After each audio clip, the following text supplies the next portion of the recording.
test is in 4-part, Part 1, Part 2, Part 3, and Part 4. Now look at Part 1.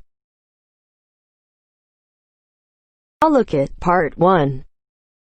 Part 1. You are going to hear a conversation about purchasing a cellular phone. First, you have some time to look at questions 1 to 6.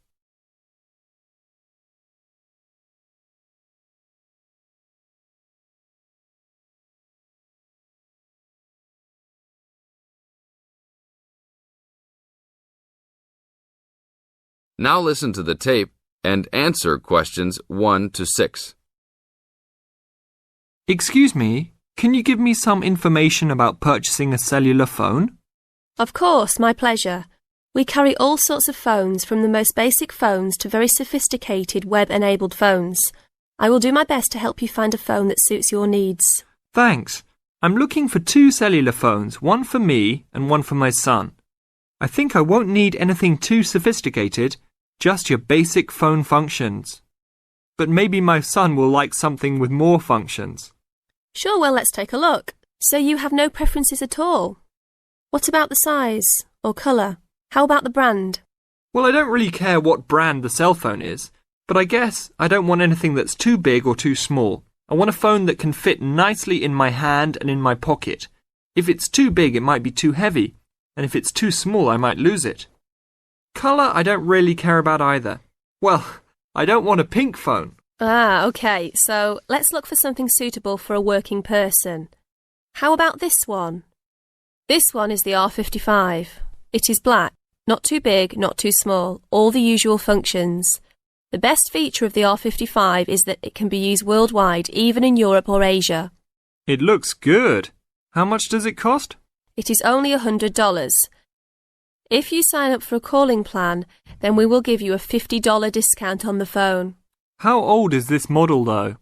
I don't want anything that's too old. This model was introduced into the market about 3 years ago, so it is a bit older, but be assured it will still work fine. Well, I think I still want something not as old. How about from last year? Any good phones from around that time? Yes, there are some. How about this one? It's the new model of the phone you just looked at, called the W55. Most of the features are the same. There are some new features on the W55 though. The battery will last up to 2 days longer, and the overall weight of the phone is lighter. How much is this one? This is selling for $150. If you purchase it along with a phone plan, then it will be only $100. OK, I think I'll take this one. Now, I need to pick up a phone for my son. I think he'll want something more trendy, so how about a new model for him? Nothing too extravagant or expensive, though. This right here is the newest offering from the leading company in the cellular phone business. The phone is called the Rocket. It is well suited for teenage users. Among the teen-friendly features are 10 songs to choose from, a free messaging system that allows friends to send text to each other, and voice recognition dialing. The thing most younger users like about the Rocket is that it has a screen that changes colours. All this for only $100 with a purchase of a 1-year phone plan. Sounds like something my son will like. Can I sign us both up at once? Yes, of course. Both of you can share one plan. You will pay only $50 a month for both of you to share a plan. That's it? Only $50 a month? Yes, that's all. Now look at questions 7 to 10.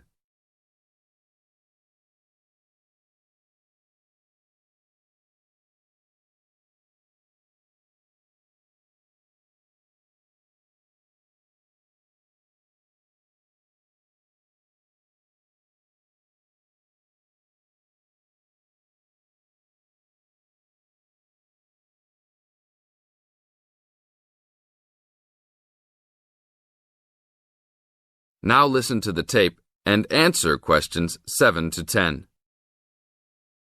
OK, I will need your information. Name and address, please.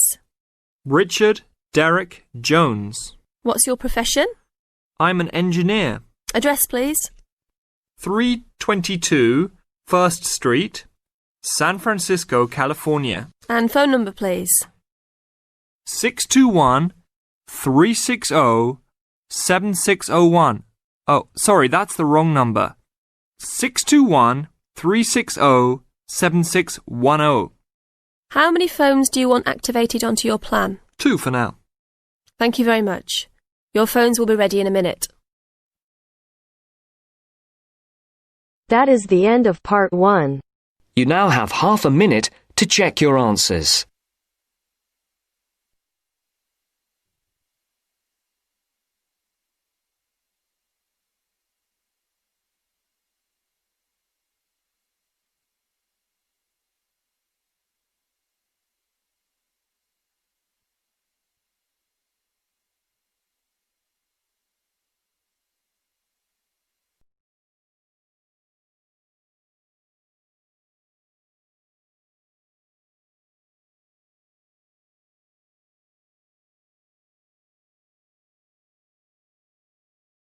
Now turns to part 2. Part 2.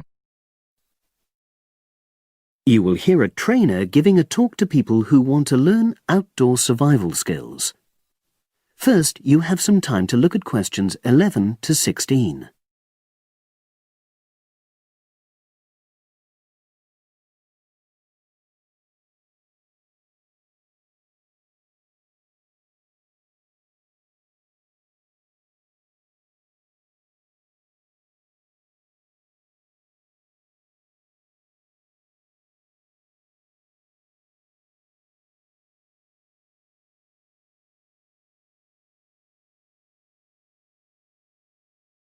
Now listen and answer questions 11 to 16. Good morning, everyone, and welcome to our outdoor survival program. As you know, this week you'll be learning some of the basic information and skills you need to look after yourself independently in the outdoors. These first 2 days will be based here in the classroom, and then we'll be taking a camping trip to put into practice some of the things you've learned. I'm going to start off with the topic of food. And to start with, I'll describe just 2 methods which we'll be putting into practice at our camp, and which make use of natural resources, the steam pit and the bamboo pot. I've got 2 posters here to make things clearer, and I'll start with the steam pit here. To make this, you'll need some dry sticks, some grass, some loose earth, and some stones. And for this week only, some matches. The first thing you do is to dig a shallow pit in the place you've chosen to do your cooking. Let's say about 25 centimeters deep and 30 centimeters wide. Your sticks have to be a bit wider than the pit because you have to put a line of them along the top from one end of the pit to the other. Before setting light to these, you take some large stones and arrange them on top. Then you start the fire and wait till the wooden platform burns through and the stones fall into the pit. At this point, brush away any pieces of hot ash from the stones. You can use a handful of grass and then take another stick and push it down into the center of the pit, between the stones. After that, you cover the whole pit with a thick layer of grass. And then you can put your food on it, wrapped in more pieces of grass, like parcels. Finally, cover the whole thing with earth. You have to pat it firmly to seal the pit. Then all you have to do is take the stick out and pour a bit of water into the opening that it leaves. It should take about 4 hours for your food to cook, as it cooks slowly in the steam that's created inside the pit. Now you have some time to look at questions 17 to 20.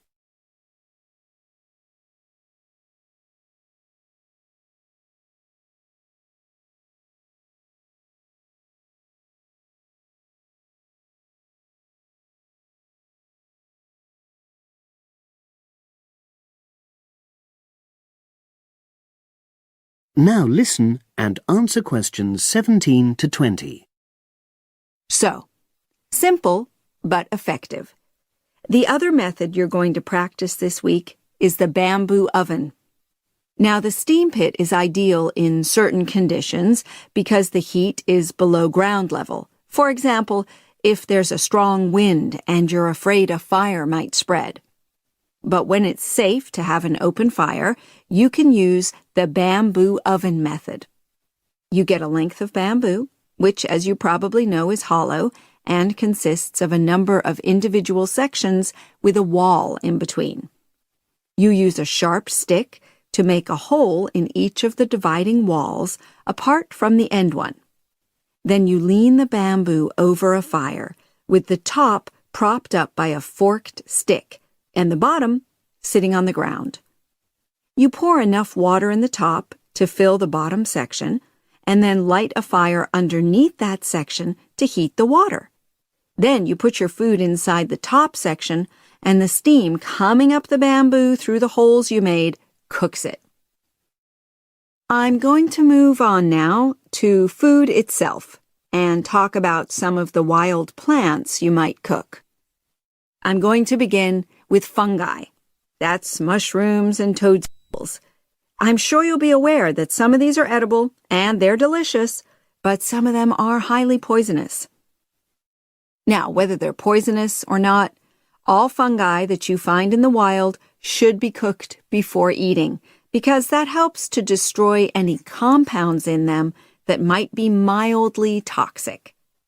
But be aware that any amount of cooking won't make poisonous varieties any safer to eat. Unless you can definitely identify a fungus, you should never eat it.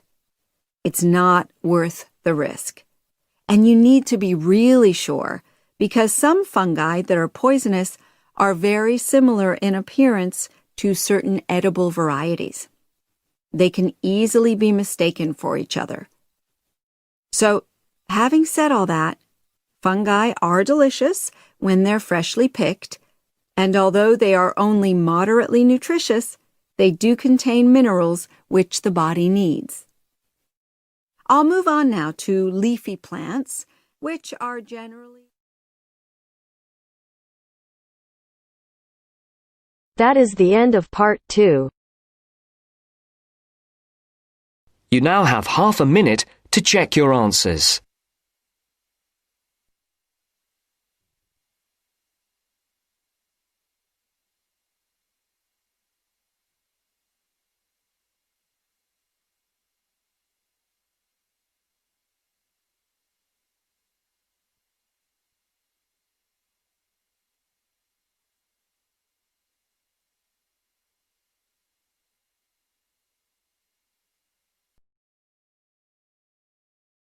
Now turns to part 3. Part 3. First, you have some time to look at questions 21 to 26.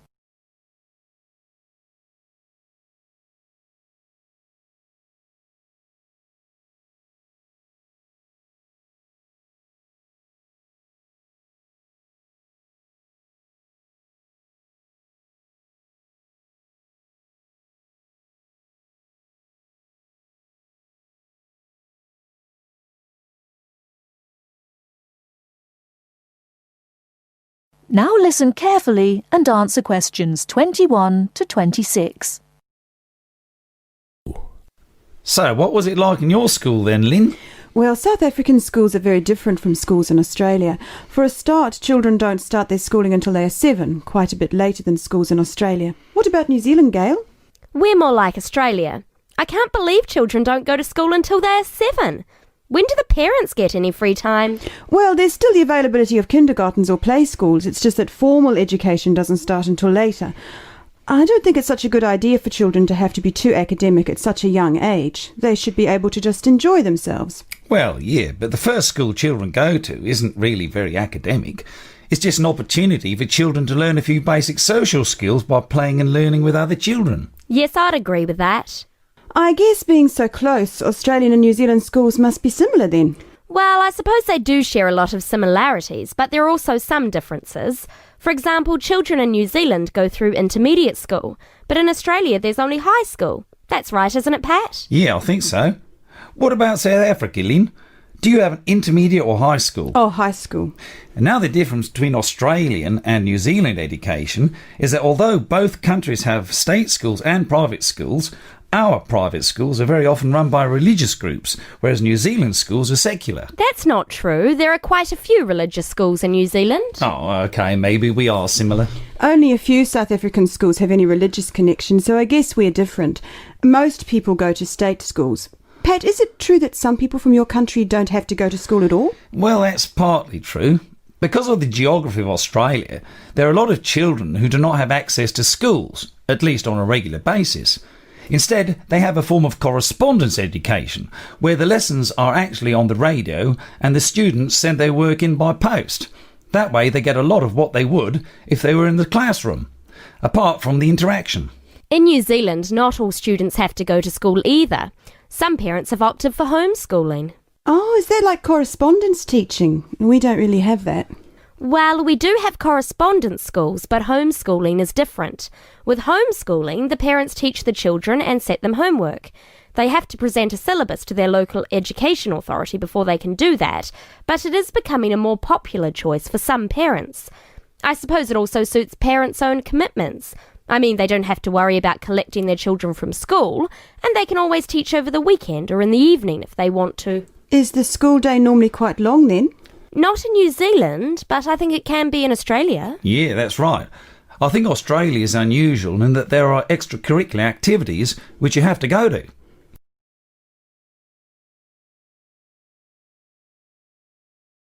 Before you hear the rest of the talk, you have some time to look at questions 27 to 30.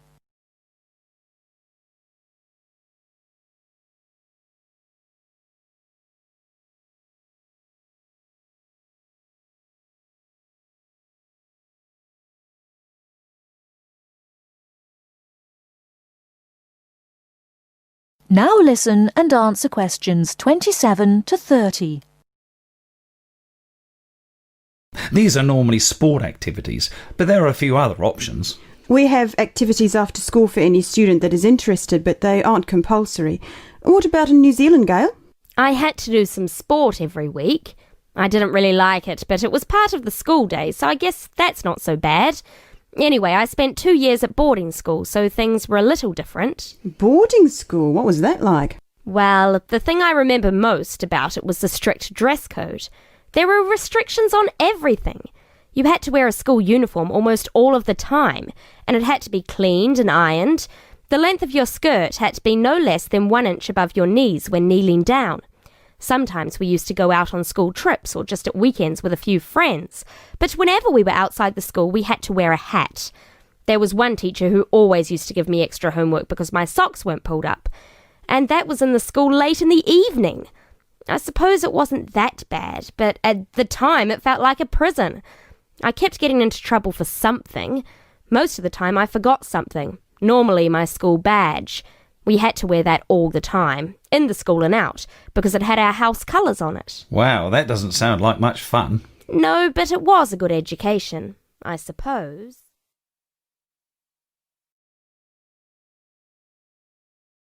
That is the end of part 3. You now have half a minute to check your answers.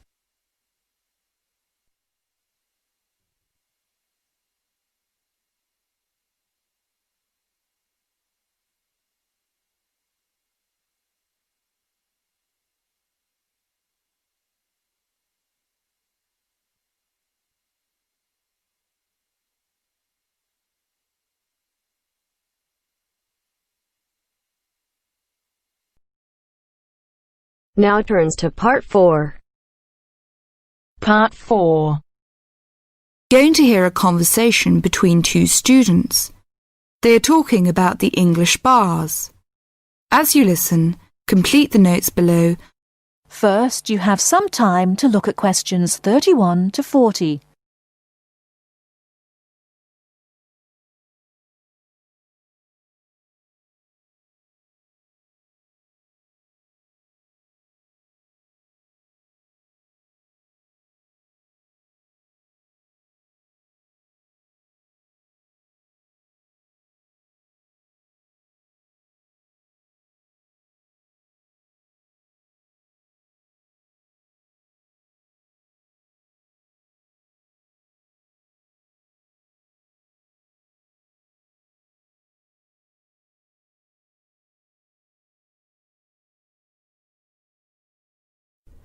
Now listen carefully and answer questions 31 to 40.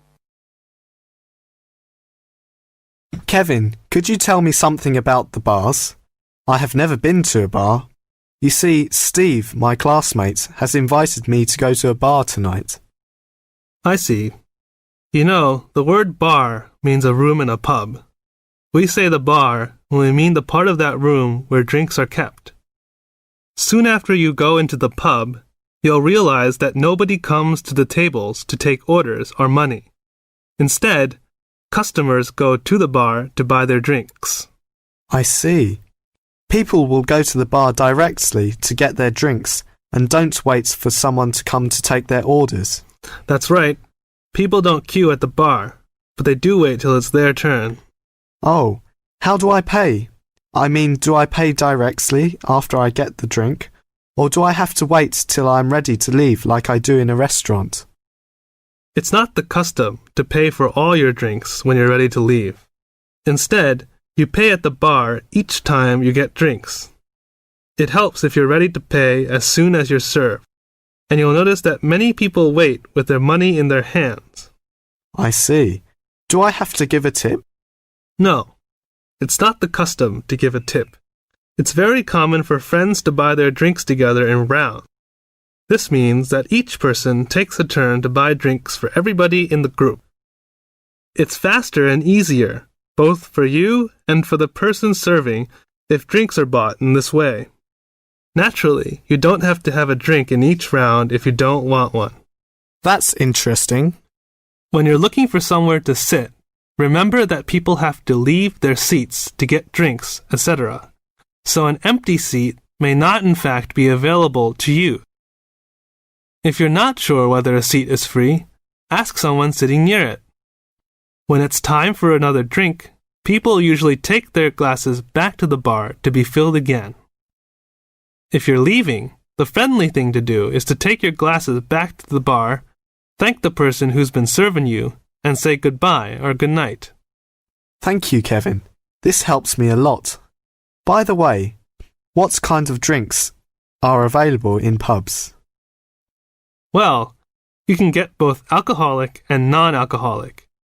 Beside alcoholic drinks, such as beer and wine, there is cider, which is made from apples, usually sold in bottles, port, a type of thick sweet wine from Portugal, sherry, which is a type of wine from Spain, and spirits. These are a kind of strong alcoholic drinks such as whiskey and brandy. What about non-alcoholic? I don't drink alcohol. Well, they offer all kinds of fruit juices, such as orange and tomato. These drinks are usually sold in small bottles. And soft drinks, we often call sweet drinks, like Coke and Fanta. They are normally sold in small bottles or cans. And lemonade, which is a clear and sweet drink made with carbonated water. They also serve cordials. What are cordials? Cordials are strong and sweet drinks tasting of fruit, such as lime cordial, black currant cordial. They are often added to other drinks or drunk with water. I don't like sweet drinks. Are there any other non-alcoholic drinks? Yes, mineral water, but it's not available in all pubs. Kevin, one more question. What is VAT? I saw this on most goods in Britain. Well, VAT stands for Value Added Tax. The price shown on most goods in Britain includes a tax of 15%. If you use the retail export scheme, this tax can be returned to you if you take the goods with you when you leave Britain. You may have to spend a certain sum of money before you qualify for the scheme, and you'll have to show your passport. Ask in the shop if they operate the retail export scheme. If they do, the shop assistant will explain how you can get the tax back and fill in a form with you. VAT is also charged on hotel, restaurant bills, theater, cinema tickets, and car hire. Are these refundable? No, it's not refundable in these cases. Thank you very much. I really learned a lot.